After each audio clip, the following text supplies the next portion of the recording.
नमस्कार फ्रेंड्स। तो आप लोग कैसे हैं? मेरे उम्मीद से आप लोग बहुत ही अच्छे होंगे। तो चलिए आप लोग जल्दी जल्दी लाइव सेशन में ज्वाइन हो जाइए। आप लोगों को जैसा कि मैंने आप लोगों को कल बताया था कि आप लोग के लिए एक्स्ट्रा क्लासेस भी करवाएंगे। तो आज देखिए आप लोग के लिए लास्ट डे है। जो भी Bihar polytechnic entrance exam student देने वाले उन लोग के लिए आज लास्ट डे है, जो कि उन लोग का कल एग्जाम होने वाला है। ठीक है, कल एग्जाम होने वाला है। तो आप लोग के लिए आज एक्स्ट्रा क्लास को लेकर आए हैं, क्योंकि आप लोग को मोस्ट गेसिंग क्वेश्चन सीरीज चाहिए। ठीक है, मोस्ट गेसिंग क्वेश्चन आज हम आप लोग को दिन भर करवा रहे हैं। ठीक है, आप लोग को दिन भर करवाएंगे, आप लोग को शाम रात तक करवाएंगे।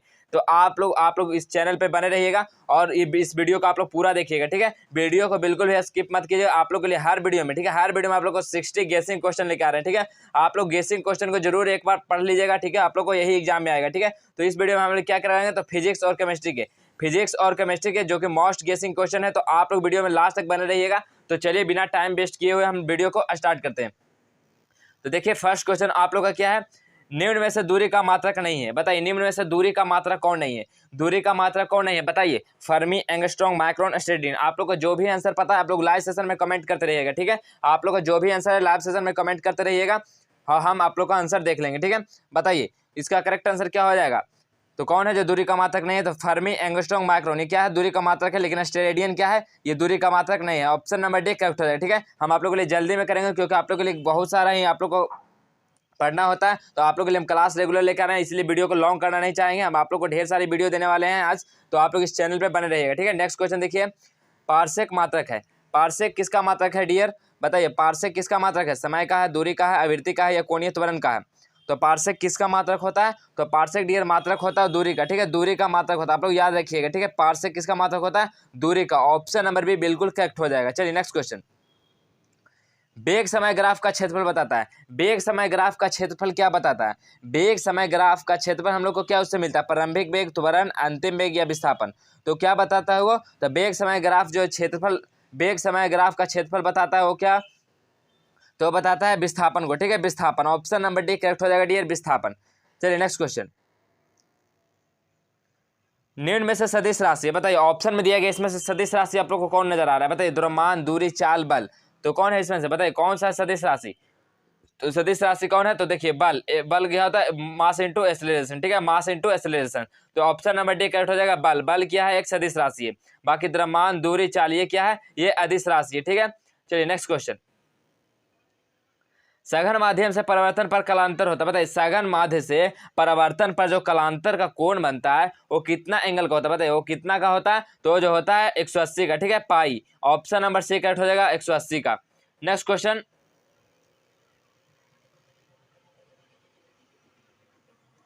देखिए आप लोगों को दिया गया कि 20 किलोग्राम द्रव्यमान। ठीक है, मास दिया गया 20 किलोग्राम। वहां पे ब्लॉक पर 2 मीटर की दूरी पे, ठीक है, 2 मीटर की दूरी पे 5 न्यूटन का बल लगाया जाता है। तो ब्लॉक की गतिज ऊर्जा क्या हो जाएगी? तो ब्लॉक की वहां पे गतिज ऊर्जा क्या हो जाएगी बताइए आप लोग? तो वहां पे गतिज ऊर्जा क्या हो जाएगी? तो आप लोग इसको जरूर सॉल्व कीजिएगा। तो आप लोग सॉल्व करने के बाद आप लोग का आंसर आएगा वो 10 जूल आएगा। ठीक है, गतिज ऊर्जा कितना हो जाएगा? Kinetic energy 10 joule. Option number C बिल्कुल करेक्ट हो जाएगा। चलिए डियर नेक्स्ट क्वेश्चन, आवेश प्रवाह की दर को कहते हैं हम लोग, आवेश प्रवाह की दर को हम लोग क्या बोलते हैं? बताइए आवेश प्रवाह की दर को क्या बोलते हैं? विभव, धारा, विभवांतर, इनमें से कोई नहीं। बहुत सारे स्टूडेंट सोच रहे हैं कि इतना इतना इजी क्वेश्चन आता है। बिल्कुल ऐसा ही क्वेश्चन आप लोग को एग्जाम में देखने को मिलेगा। ऐसा ऐसा क्वेश्चन में आप लोग वहाँ पे कंफ्यूज हो जाते हैं। इसलिए ये सब क्वेश्चन को बिल्कुल भी हल्के मत लीजिए। आप लोग अच्छे से सबको ध्यान से पढ़िएगा। ठीक है, आप लोग को लग रहा होगा ये सब क्वेश्चन करवाया गया। ठीक है, हाँ ये चैनल पे आप लोग को क्वेश्चन ही करवाया गया, लेकिन ये सब क्वेश्चन गेसिंग क्वेश्चन में आता है, इसलिए आप लोग को दोबारा करवा रहे हैं। ठीक है, बताइए आवेश प्रवाह की दर को हम लोग क्या बोलते हैं? तो आवेश प्रवाह की दर को हम लोग क्या बोलते हैं? तो धारा बोलते हैं। ठीक है, ऑप्शन नंबर बी करेक्ट हो जाएगा, आवेश प्रवाह की दर को हम लोग क्या बोलते हैं? धारा। चलिए डियर नेक्स्ट क्वेश्चन, पृथ्वी पर वायुमंडल होने का कारण। पृथ्वी पर वायुमंडल होने का क्या कारण है? बताइए पृथ्वी पर वायुमंडल होने का क्या कारण है? गुरुत्व है, या वायु, या बादल, या पृथ्वी का चुंबकीय क्षेत्र? पृथ्वी पर वायुमंडल होने का कारण क्या है? तो पृथ्वी पर वायुमंडल होने का कारण क्या है? गुरुत्व। ठीक है, गुरुत्व बल। ऑप्शन नंबर ए करेक्ट हो जाएगा, गुरुत्व, जिसको हम लोग ग्रेविटेशनल फोर्स बोलते हैं। चलिए नेक्स्ट क्वेश्चन, कार्य करने की दर को हम लोग क्या बोलते हैं? बताइए कार्य करने की दर को हम लोग भैया क्या बोलेंगे? कार्य करने की दर को क्या बोलते हैं? ऊर्जा, शक्ति, बल, या इनमें से कोई नहीं? आप लोग ये सब 10 में पढ़ चुके होंगे। बताइए कार्य करने की दर को हम लोग क्या बोलते हैं? तो कार्य करने की दर को हम लोग क्या बोलते हैं? शक्ति बोलते हैं। ठीक है, पावर। कार्य करने की दर को हम लोग क्या बोलते हैं? शक्ति। ऑप्शन नंबर क्या हो जाएगा? ऑप्शन नंबर भी करेक्ट हो जाएगा डियर। चलिए नेक्स्ट क्वेश्चन,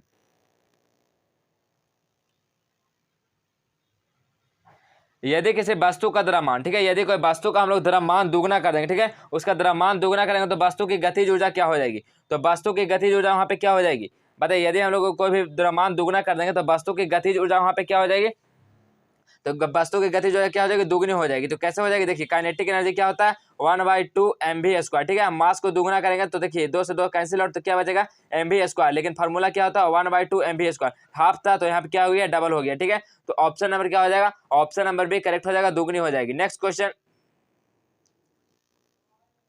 देखिए, नेक्स्ट क्वेश्चन क्या है, एक गतिमान न्यूट्रॉन, ठीक है, कोई एक गतिमान न्यूट्रॉन है जिसमें अस्थिर अल्फा कण टकराता है, तो न्यूट्रॉन की गतिज ऊर्जा में हानि होने का भिन्नात्मक रूप क्या हो जाएगा। यदि कोई एक गतिमान न्यूट्रॉन है जिसमें से अल्फा कण टकराता है तो न्यूट्रॉन की गतिज ऊर्जा में हानि होने का भिन्नात्मक रूप क्या हो जाएगा, तो हानि होने का भिन्नात्मक रूप क्या हो जाएगा 16/25, ठीक है, 16:25, ऑप्शन नंबर 1 करेक्ट हो जाएगा।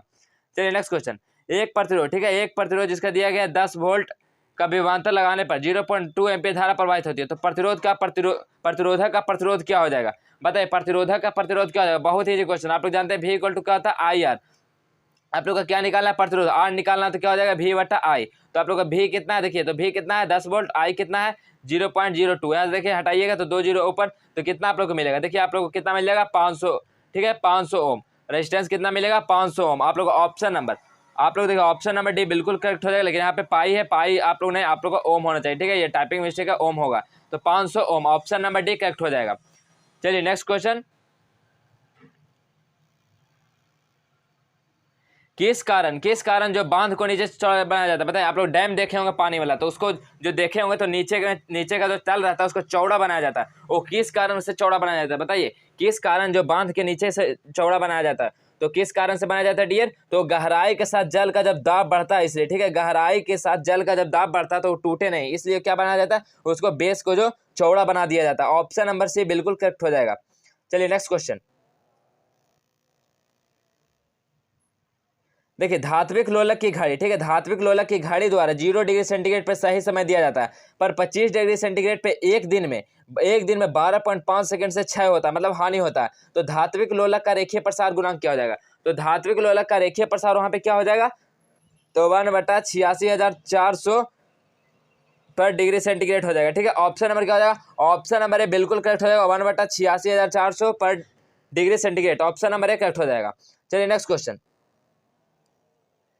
देखिए नेक्स्ट क्वेश्चन क्या, एक प्रिज्म का प्रिज्म कोण, ठीक है, एक प्रिज्म है, एक प्रिज्म का क्या कोण है, प्रिज्म का एक कोण दिया हुआ है 60 डिग्री और न्यूनतम विचलन क्या है, डेल्टा मिनिमम 30 है, तो प्रिज्म का अपवर्तनांक क्या हो जाएगा, तो प्रिज्म का अपवर्तनांक क्या हो जाएगा, आप लोग बताएं, म्यू इक्वल क्या होता है, साइन, बताइए साइन क्या होता है, क्या होता है आप लोग, delta minimum plus A/2 by क्या होता है, साइन A/2, ठीक है, ये होता है फार्मूला। तो आप लोग इसे फाइंड आउट कर लीजिएगा, तो आप लोग का जो वैल्यू आएगा, तो वहाँ पे आप लोग का जो अपवर्तनांक निकल के आएगा वो क्या आएगा, तो उसका आप लोग का जो अपवर्तनांक आएगा वो √2 आ जाएगा, ठीक है, √2 इसका अपवर्तनांक आएगा, ऑप्शन नंबर 1 करेक्ट हो जाएगा। नेक्स्ट क्वेश्चन, हीरे में प्रकाश की चाल, देखिए हीरे में प्रकाश की चाल कितना है, तो कितना 1,21,000 किलोमीटर पर सेकंड है, तो अपवर्तनांक का मान क्या हो जाएगा, तो अपवर्तनांक का मान क्या हो जाएगा, आप लोग को पता है म्यू इक्वल टू क्या होता है, C/V, तो क्या निकालना है आप लोग का, अपवर्तनांक ही तो निकालना है। तो यहाँ पे आप लोग देखिए,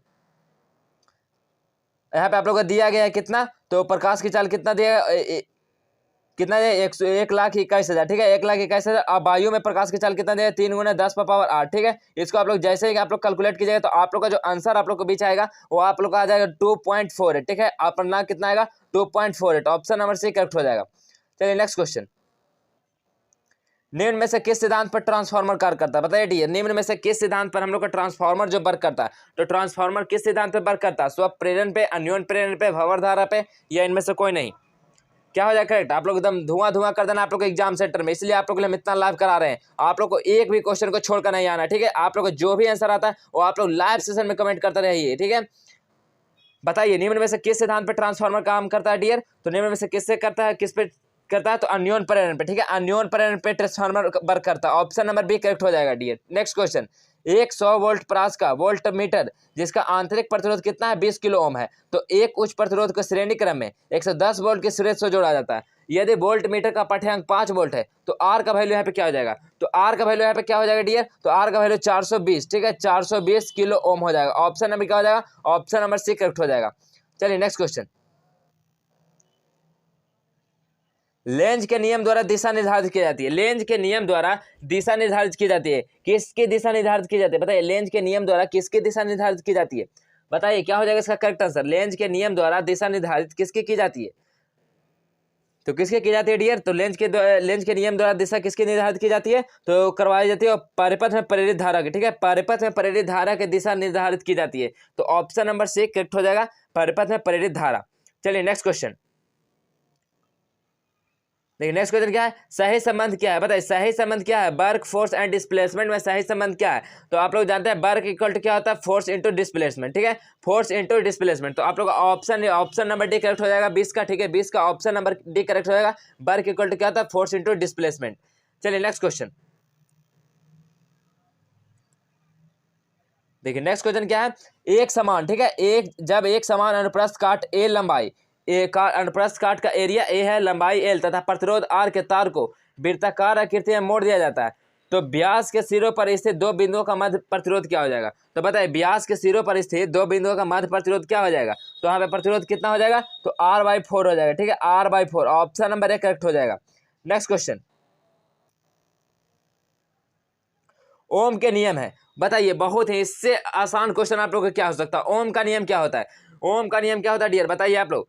तो ओम के नियम क्या होता है? तो ओम का नियम V इक्वल टू क्या होता है? IR। आप लोगों को बहुत बार बताया चुका है, V इक्वल टू क्या होता है? IR। यही तो है ओम का नियम, जो डायरेक्टली प्रोपोर्शनल होता है I का। ठीक है, तो इसका करेक्ट आंसर क्या हो जाएगा? Option number D, V equal to IR। चलिए नेक्स्ट क्वेश्चन। किसी तैरते हुए वस्तु का भार बराबर होता है बताइए? किसी तैरते हुए वस्तु का भार किसके बराबर होता है? कोई वस्तु अगर जल में तैरेगा तो किसके भार के बराबर हो जाएगा? तो किसके भार के बराबर होता है डियर? तो उत्प्लावक बल के बराबर। ठीक है, उत्प्लावक बल के बराबर होता है। अगर कोई भी वस्तु जो तैर रहा है तो किसके भार के बराबर हो जाता है? उत्प्लावक बल के बराबर, तभी वो तैर सकता है वस्तु। ऑप्शन नंबर ए करेक्ट हो जाएगा। चलिए नेक्स्ट क्वेश्चन।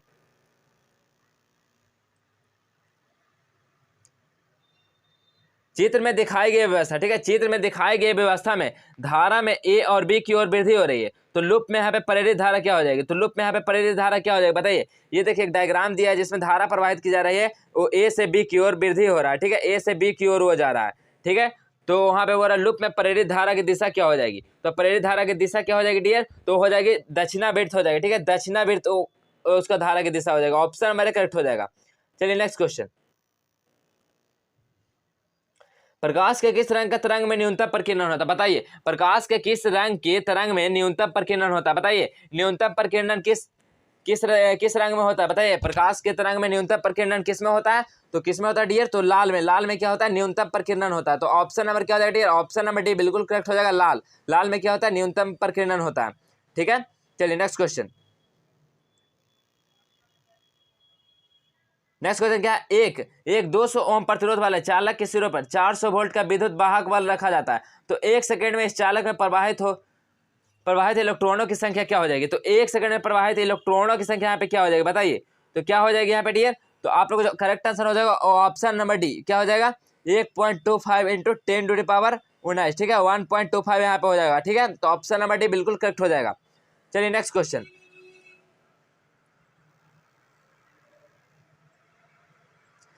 परम शून्य ताप पर अर्धचालक व्यवहार करता है बताइए? परम शून्य ताप पर अर्धचालक कैसा व्यवहार करता है? आप लोग लाइव सेशन में कमेंट कर दीजिए आंसर। देखिए आप लोग वीडियो को शेयर नहीं करें, तो आप लोग से रिक्वेस्ट है कि वीडियो को ज़्यादा से ज़्यादा स्टूडेंट तक शेयर कीजिए, ताकि सभी स्टूडेंट को इस वीडियो को देख सकें और सभी को प्रॉफिट हो सके। ठीक है, तो आप लोग सभी स्टूडेंट तक अपने अपने फ्रेंड लोग तक जरूर अपने शेयर कीजिएगा, और वीडियो तक अभी तक आप लोग वीडियो को लाइक नहीं कर रहे हैं तो वीडियो को लाइक कर दीजिए। ठीक है, तो चलिए देखिए नेक्स्ट क्वेश्चन क्या है बताइए? परम ताप शून्य अर्धचालक पे व्यवहार कैसे करता है? तो परम शून्य ताप अर्धचालक पे कैसा व्यवहार करता है? तो व्यवहार करता है अचालक की भांति। ठीक है, अचालक की भांति व्यवहार करता है। ठीक है, परम शांत तो अर्धचालक कैसा व्यवहार करता है? तो अचालक की तरह। ऑप्शन नंबर 1 करेक्ट हो जाएगा।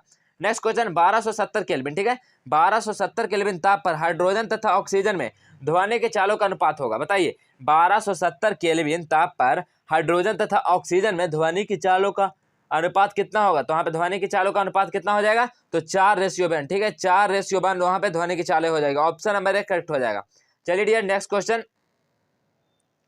लंबाई, क्षेत्रफल तथा आयतन प्रसार गुणांक में संबंध क्या हो जाएगा बताइए? लंबाई, क्षेत्रफल तथा आयतन प्रसार गुणांक में संबंध क्या हो जाएगा? तो संबंध क्या हो जाएगा? तो वहाँ पे बीटा क्या हो जाएगा? 2 अल्फा, और गामा क्या हो जाएगा? 3 अल्फा। ठीक है, आप लोग यही होता है क्या, लंबाई, क्षेत्रफल तथा आयतन प्रसार गुणांक में संबंध होता है। ठीक है, बीटा क्या हो जाएगा 2 अल्फा और गामा क्या होता है 3 alpha. Option number D correct हो जाएगा।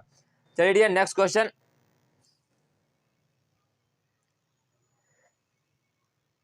एक चालक, ठीक है, एक चालक में 5 मिनट में कितना 90 कूलम आवेश आवेश प्रवाहित होता है। ठीक है, 90 कूलम आवेश प्रवाहित होता है। तो चालक में धारा का परिणाम क्या हो जाएगा, तो यहाँ पे चालक में धारा का परिणाम क्या हो जाएगा डियर, बताइए। तो चालक में धारा का वहां पे परिणाम क्या हो जाएगा, तो क्या हो जाएगा, तो 0.3 एम्पियर हो जाएगा। ठीक है, 0.3 एम्पियर आप लोग हो जाएगा। ऑप्शन नंबर सी बिल्कुल करेक्ट हो जाएगा। नेक्स्ट क्वेश्चन, किस नियम के अनुसार, ठीक है, किस नियम के अनुसार द्रव को ना तो बनाया जा सकता है ना ही नष्ट किया जा सकता है, बताइए। आप लोग सारा क्वेश्चन करवाया गया, आप लोग अगर अच्छे से पढ़े होंगे तो आप लोग जरूर बताइएगा। आप लोग के लिए ये गेसिंग क्वेश्चन है। ठीक है, आप लोग को एग्जाम में आने के बहुत ज्यादा ही चांसेस है, तो बिल्कुल भी स्किप वीडियो को मत कीजिएगा। आप लोग लाइव सेशन बने रहिए, आप लोग को सारा क्वेश्चन हम करवाने वाले हैं। किस सिद्धांत के अनुसार द्रव को न तो बनाया जा सकता है न ही नष्ट किया जा सकता है, तो द्रव्यमान संरक्षण सिद्धांत। ठीक है, द्रव्यमान संरक्षण सिद्धांत के अनुसार क्या किया जाता है, न तो हम लोग द्रव को बना सकते हैं न ही नष्ट कर सकते हैं। तो ऑप्शन नंबर क्या हो जाएगा, ऑप्शन नंबर बी करेक्ट हो जाएगा। चलिए नेक्स्ट क्वेश्चन। प्रोस्ट ने क्यूप्रिक कार्बोनेट के 2 नमूने पर प्रयोग किया, जिसमें एक ही उत्पत्ति प्राकृतिक एवं दूसरा संश्लेषित है। उनसे पाया गया कि इनमें उपस्थित तत्वों का संगठन क्या होगा, बताइए। उपस्थित तत्वों का संगठन क्या होगा, देखिए आप लोग को डायग्राम में दिया गया प्राकृतिक नमूना, संश्लेषित नमूना। तो इसका क्या हो जाएगा करेक्ट आंसर, तो इसका करेक्ट आंसर आप लोग जो स्थिर अनुपात का नियम, ठीक है, स्थिर अनुपात का नियम हो जाएगा। ऑप्शन नंबर क्या हो जाएगा, ऑप्शन नंबर डी बिल्कुल करेक्ट हो जाएगा। चलिए नेक्स्ट क्वेश्चन की तरह। नेक्स्ट क्वेश्चन क्या है, निम्न में से किस नियम के अनुसार, ठीक है, निम्न में से किस नियम के अनुसार यदि 2 यौगिक संयोग करके एक से अधिक यौगिक बनाते हैं, तब एक तत्व का द्रव्यमान दूसरे तत्व के स्थिर द्रव्यमान से संयोग करता है, तो छोटी संख्या अनुपात के रूप में होता है। तो छोटी संख्या अनुपात के रूप में कौन सा होता है, तो कौन सा होता है छोटी संख्या अनुपात के रूप में, तो गुणित अनुपात का नियम, गुणित अनुपात का नियम। ऑप्शन नंबर सी करेक्ट हो जाएगा। चलिए नेक्स्ट क्वेश्चन। निम्न में से कौन सा कथन गुणित अनुपात नियम की व्याख्या करता है, बताइए। निम्न में से कौन सा कथन जो गुणित अनुपात नियम की व्याख्या करता है, तो गुणित अनुपात के नियम की व्याख्या कौन करता है, जिसमें क्या रहता है 3 गो ऑक्साइड रहेगा, उससे आप लोग को क्या करना, तो उसे संयोग करके आप लोग जो बनाता है 3 ऑक्साइड से, उसे वही तो करता है गुणित अनुपात के नियम की व्याख्या। तो इसमें से आप लोग ऑप्शन में देखें तो ऑप्शन नंबर सी में दिया गया, देखिए एक 100 एवं 102 को 2 ऑक्साइडों को बनता है, तो इनमें से क्रमशः इतना इतना ऑक्सीजन है, तो 1 ग्राम संयोग करने वाला ऑक्सीजन अनुपात 2:3 होगा। ठीक है, तो ऑप्शन नंबर इसका सी करेक्ट हो जाएगा 34 का। चलिए नेक्स्ट क्वेश्चन। एक गैस, ठीक है, एक कोई गैस है जिसका क्या है, कोई गैस है एक जैसे कार्बन मोनोऑक्साइड, इसका क्या होगा, इसके आगे एक्स का वैल्यू आप लोग को उसका बाष्प घनत्व 70 दिया हुआ है, तो एक्स का यहाँ पे वैल्यू क्या हो जाएगा, वो कौन सा अणुसूत्र होगा। ठीक है, अगर उसका बाष्प घनत्व 70 है तो कौन सा अणुसूत्र होगा जो एक गैस का होगा। ठीक है, तो कौन सा हो जाएगा, तो आप लोग का 5, ठीक है 5, इसका मान कितना हो जाएगा एक्स का, तो 5, तो क्या हो जाएगा, तो CO5, ठीक है CO5। ठीक है, ये क्या हो जाएगा, ये गैस का सूत्र हो जाएगा। चलिए नेक्स्ट क्वेश्चन। एक कोई तत्व है जिसका तुल्यांकीय भार कितना है 4 है, तुल्यांकीय भार 4 है, तो इसके क्लोराइड का बाष्प घनत्व कितना 59.25 है, 59.25। तो तत्व की संयोजकता क्या हो जाएगी, तो तत्व की संयोजकता क्या हो जाएगी डियर, तो तत्व की संयोजकता क्या हो जाएगी, तो तत्व की संयोजकता 3 हो जाएगी। ठीक है, 3 हो जाएगी। ऑप्शन नंबर क्या, ऑप्शन नंबर बी करेक्ट हो जाएगा, तत्व की संयोजकता 3 हो जाएगी। चलिए नेक्स्ट क्वेश्चन।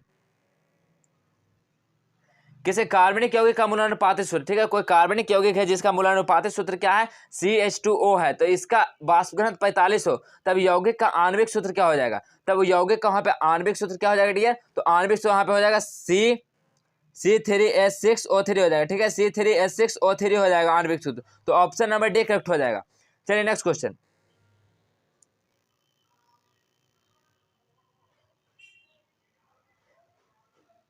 निम्न में से कौन सा घटना टेलीविजन चित्र के लिए उत्तरदायी है, निम्न में से कौन सी घटना टेलीविजन चित्र के लिए उत्तरदायी है, बताइए कौन सी घटना टेलीविजन चित्र के लिए उत्तरदायी है, तो प्रतिदीप्त, ठीक है, प्रतिदीप्ति उत्तरदायी है। ठीक है, ऑप्शन नंबर क्या हो जाएगा, ऑप्शन नंबर बी बिल्कुल करेक्ट हो जाएगा, प्रतिदीप्त। ठीक है, प्रतिदीप्त क्या है, एक टेलीविजन चित्र के लिए उत्तरदायी होता है। ठीक है, चलिए नेक्स्ट क्वेश्चन। है कार्बन है, कार्बन का कुछ दिया हुआ है, कुछ क्लोरीन का। ठीक है, देखिए कार्बन में यहाँ पे सारा का परमाणु संख्या सेम है, लेकिन परमाणु द्रव्यमान अलग अलग है, तथा क्लोरीन का देखिए परमाणु संख्या सेम है, परमाणु भार अलग अलग है। तो यहाँ पे उदाहरण में वो क्या होगा, समस्थानिक कहलाएगा, समभारिक कहलाएगा, ये दोनों कहलाएगा, ये संभारिक समस्थानिक दोनों कहलाएगा, बताइए वो कौन सा कहलाएगा डियर, तो कहला जाएगा समस्थानिक। ठीक है, समस्थानिक में क्या होता है, परमाणु संख्या सेम होता है लेकिन परमाणु भार अलग अलग होता है, इसलिए इसका correct answer option number A हो जाएगा। चलिए डियर नेक्स्ट क्वेश्चन। देखिए नेक्स्ट क्वेश्चन क्या है, किसी परमाणु, ठीक है, किसी परमाणु का रदरफोर्ड परमाणु मॉडल एक छोटे से तंत्र के समान होता है जिसमें इलेक्ट्रॉन और नाभिकीय मध्यकुलाम्बिक बल गतिजीय रूप में समान होता है। तो वहाँ पे क्या हो जाता है, तो वहाँ पे क्या होगा, ग्रेविटेशनल फोर्स, तो वहाँ पे हो जाएगा ग्रेविटेशनल फोर्स क्या हो जाएगा, G m1 into M2 by क्या हो जाएगा R², ठीक है, ये हो जाएगा। तो आप लोग का ऑप्शन नंबर सी बिल्कुल करेक्ट हो जाएगा। चलिए नेक्स्ट क्वेश्चन,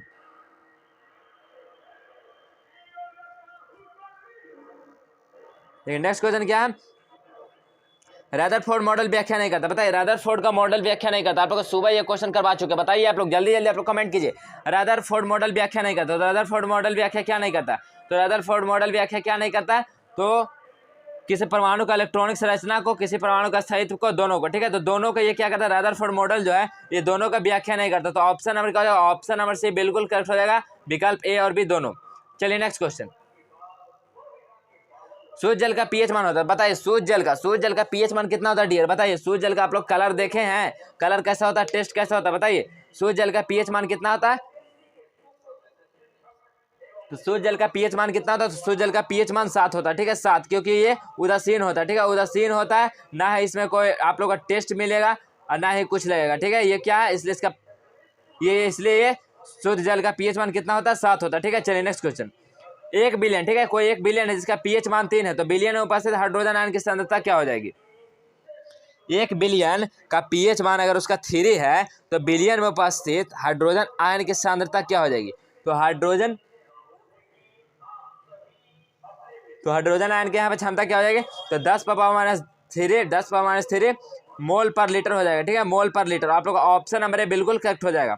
चलिए नेक्स्ट क्वेश्चन,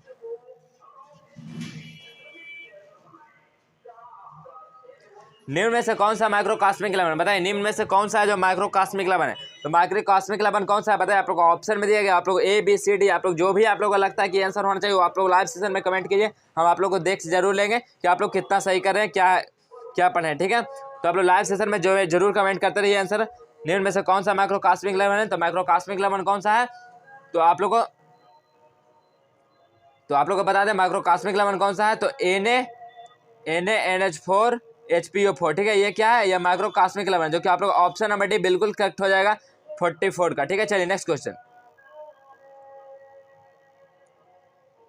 अयस्कों के सांधन के लिए फेन प्लवन विधि निम्न में से किस एक व्यवहारिक का अनुप्रयोग होता है, बताइए अयस्कों के सांधन के लिए फेन प्लवन विधि में निम्न में से किस एक व्यवहारिक अनुप्रयोग होता है, तो कौन सा यहाँ पे अनुप्रयोग होता है व्यवहारिक, तो कौन सा प्रयोग होता है डियर, तो अधिशोषण होता है, ठीक है, अधिशोषण। ऑप्शन नंबर क्या हो जाएगा, ऑप्शन नंबर बी करेक्ट हो जाएगा, अधिशोषण। चलिए नेक्स्ट क्वेश्चन, जंगरोधी इस्पात जंगरोधक होते क्योंकि, बताइए जंगरोधी इस्पात जंगरोधक होते क्यों होते हो जंगरोधक, बताइए उसमें जंग क्यों नहीं लगता, तो क्यों नहीं लगता जी, जंगरोधी क्यों होते हैं, क्योंकि उनमें जो रासायनिक समीकरणीय यौगिक बन जाते हैं, ठीक है, क्योंकि उसमें रासायनिक समीकरणीय यौगिक बन जाते हैं, इसलिए ऑप्शन नंबर बी बिल्कुल करेक्ट हो जाएगा। चलिए नेक्स्ट क्वेश्चन, जिन धातुओं में से कौन सी संक्रमण होते हैं, बताइए निम्न में से कौन सी धातु संक्रमण धातु, बताइए निम्न में से कौन सी धातु संक्रमण धातु है,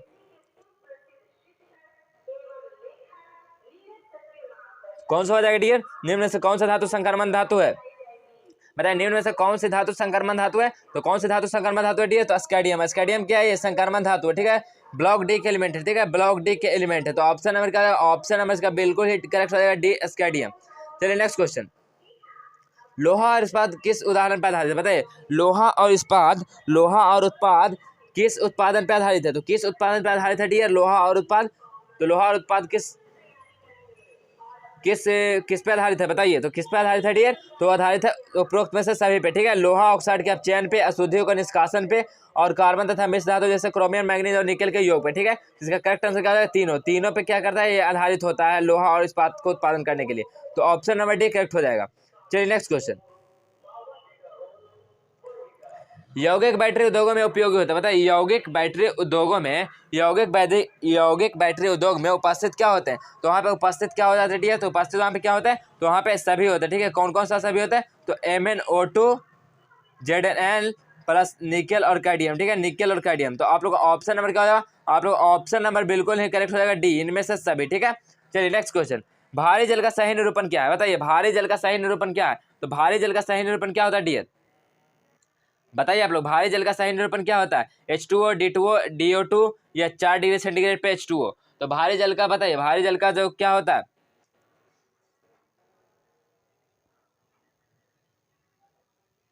तो भारी जल का सही निरूपण क्या होता है? तो जिसको हम लोग D2O बोलते हैं, ठीक है, D2O। आप लोग एक डायरेक्ट हिट क्वेश्चन में देखने को मिल सकता है कि हम लोग क्या, कि भारी जल का फार्मूला क्या होता है, ये सब देखने को मिल सकता है, ठीक है। तो आप लोग D2O को करना। ऑप्शन नंबर क्या होगा? ऑप्शन नंबर डी बिल्कुल, ऑप्शन नंबर बी बिल्कुल करेक्ट होगा, D2O। चलिए नेक्स्ट क्वेश्चन। बताइए निम्न में से कौन सा तत्व मानव हड्डी एवं दांत में प्रचुर मात्रा में पाया जाता है? बताइए निम्न में से कौन सा तत्व है जो मानव हड्डी एवं दांत में प्रचुर मात्रा में पाया जाता है? तो कौन सा मानव मानव हड्डी एवं दांत में प्रचुर मात्रा में पाया जाता है? तो पाया जाता है वो कैल्शियम, ठीक है, कैल्शियम। ऑप्शन नंबर बिल्कुल ही करेक्ट हो जाएगा, कैल्शियम। चलिए नेक्स्ट क्वेश्चन देखिए, वो यौगिक जिनमें कार्बन परमाणु बंध श्रृंखला बनाते हैं। बताइए, बहुत ही जो क्वेश्चन आप लोग को सारा क्वेश्चन करवाया गया है। तो आप लोग बस लाइव सेशन में आप लोग कमेंट करते रहिए आंसर, और वीडियो को शेयर करते रहिए ताकि सभी स्टूडेंट ज्वाइन हो, ठीक है। और अभी तक वीडियो देखिए, आप लोग लाइक नहीं कर रहे हैं वीडियो को, तो वीडियो को लाइक करते रहिए। हम आप लोग के लिए मोटिवेटेड होकर आप लोग के लिए हम लाइव आते हैं, तो वीडियो को लाइक शेयर करते रहिए, ठीक है। तो बताइए निम्न में, बताइए वह यौगिक जिनमें कार्बन परमाणु बंध श्रृंखला बनाते हैं वो क्या कहलाते हैं? तो वह साइक्लो एल्केन कहलाता है, ठीक है। साइक्लो मतलब बंध श्रृंखला, वही बनाते हैं। साइक्लो वाले जितने भी होते हैं बंध श्रृंखला बनाते हैं, तो यहाँ साइक्लो एल्केन। ऑप्शन नंबर क्या हो जाएगा? ऑप्शन नंबर बी बिल्कुल करेक्ट हो जाएगा। चलिए नेक्स्ट क्वेश्चन। हाइड्रोकार्बन में कार्बन परमाणु चतुर्संयोजी होता है, तो हाइड्रोजन वहाँ पे क्या होता है? हाइड्रोकार्बन में कार्बन परमाणु चतुर्संयोजी होता है, तो वहाँ पे हाइड्रोजन क्या होता है? बताइए, हाइड्रोकार्बन में तो कार्बन परमाणु तो हो जाएगा चतुर्संयोजी, लेकिन वहाँ पे जो हाइड्रोजन उपस्थित रहेगा हाइड्रोकार्बन में, तो उसका क्या हो जाएगा? उसका परमाणु कैसा हो जाएगा? उसका कैसा हो जाएगा? तो उसका जो हो जाएगा वो एकल संयोजी हो जाएगा, ठीक है, एकल संयोजी हो जाएगा। तो ऑप्शन नंबर बिल्कुल ही करेक्ट हो जाएगा, सी, एकल संयोजी। नेक्स्ट क्वेश्चन, हरे फलों को कृत्रिम रूप से पकाने के लिए प्रयुक्त गैस होती है। देखिए, हरे फल को हम लोग पकाने के लिए कौन सा कृत्रिम रूप से कौन सा गैस का उपयोग करते हैं? बताइए, तो कौन सा गैस का उपयोग करते हैं? तो एथिलीन, ठीक है। एथिलीन का हम लोग उपयोग करते हैं कच्चे फलों को कच्चे फलों को पकाने के लिए, और एसिटिलीन किसका करते हैं? तो वेल्डिंग के लिए, ठीक है। तो आप लोग ये कंफ्यूज नहीं होना है, आप लोग को कच्चा फल पकाना है कृत्रिम रूप से, तो आप लोग एथिलीन का उपयोग कर सकते हैं। चलिए नेक्स्ट क्वेश्चन। साबनीकरण प्रक्रिया में प्राप्त होने वाला अल्कोहल है। बताइए, साबनीकरण प्रक्रिया में प्राप्त होने वाला कौन सा अल्कोहल है?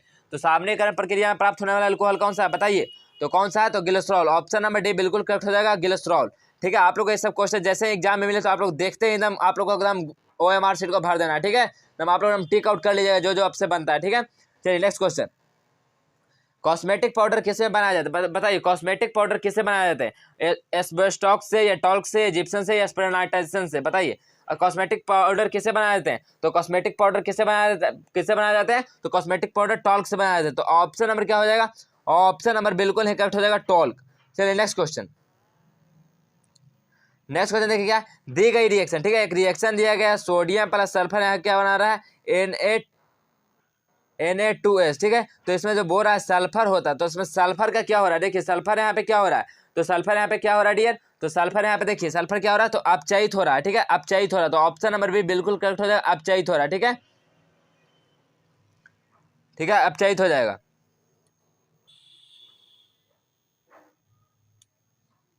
ठीक है, चलिए next question.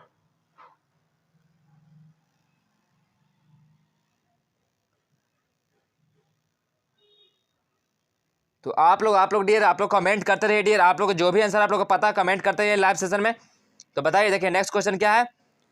CO plus H2 के मिश्रण को माना जाता है। बताइए, CO प्लस H2 के मिश्रण को क्या माना जाता है? बताइए, CO प्लस H2 को, ठीक है, CO और H2 के मिश्रण को हम लोग क्या बोलते हैं? तो CO और H2 के मिश्रण को हम लोग क्या बोलते हैं डियर? तो CO H2 के मिश्रण को हम लोग क्या बोलते हैं? बताइए, तो CO और H2 के मिश्रण को हम लोग क्या बोलते हैं?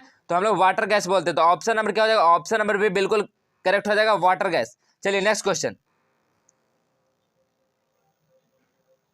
देखिए नेक्स्ट क्वेश्चन क्या है? नेफ्थलीन को सरलता से शोधित किया जाता है। बताइए, नेफ्थलीन को हम लोग नेफ्थलीन को आसानी से किस विधि द्वारा शोधित करते हैं? बताइए, नेफ्थलीन को सरलता से शोधित किया जाता है, तो किस विधि द्वारा नेफ्थलीन को सरलता से शोधित किया जाता है?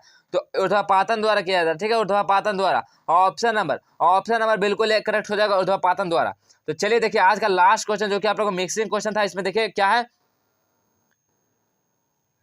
कार्बनिक यौगिक को शोधन, पृथक्करण एवं शुद्धता की जांच के लिए आधुनिक विधि है। कार्बनिक यौगिक के शोधन एवं पृथक्करण एवं शुद्धता के जांच के लिए आधुनिक विधि कौन सा है? तो कौन सा आधुनिक विधि है बताइए, जिससे हम लोग कोई भी कार्बनिक यौगिक को हम लोग उससे शुद्ध कर सकते हैं, पृथक करके अलग कर सकते हैं, उसका जांच भी कर सकते हैं। तो कौन सा विधि द्वारा कर सकते हैं? तो वर्ण लेखन विधि द्वारा। ठीक है, वर्ण लेखन विधि द्वारा। तो ऑप्शन नंबर 1 करेक्ट हो जाएगा। ठीक है, ऑप्शन नंबर 1 बिल्कुल ही करेक्ट हो जाएगा, वर्ण लेखन विधि द्वारा। तो देखिए आप लोग गेसिंग क्वेश्चन को करवा के आने, आप लोग का एग्जाम में यहीं से क्वेश्चन आने वाला। तो आप लोग क्वेश्चन को एकदम धुआं धुआं कर देना। आप लोग को एग्जाम में एक भी क्वेश्चन को छोड़ कर नहीं आना। ठीक है, आप लोग के लिए इतना मेहनत कर रहे हैं, तो आप लोग एक वीडियो को लाइक तो जरूर करिएगा आप लोग, और वीडियो को शेयर जरूर कर दीजिएगा। ठीक है, तो चलिए हम मिलते हैं जब तक के लिए नेक्स्ट क्लास में, तब तक के लिए इतना ही। जय हिंद, जय भारत।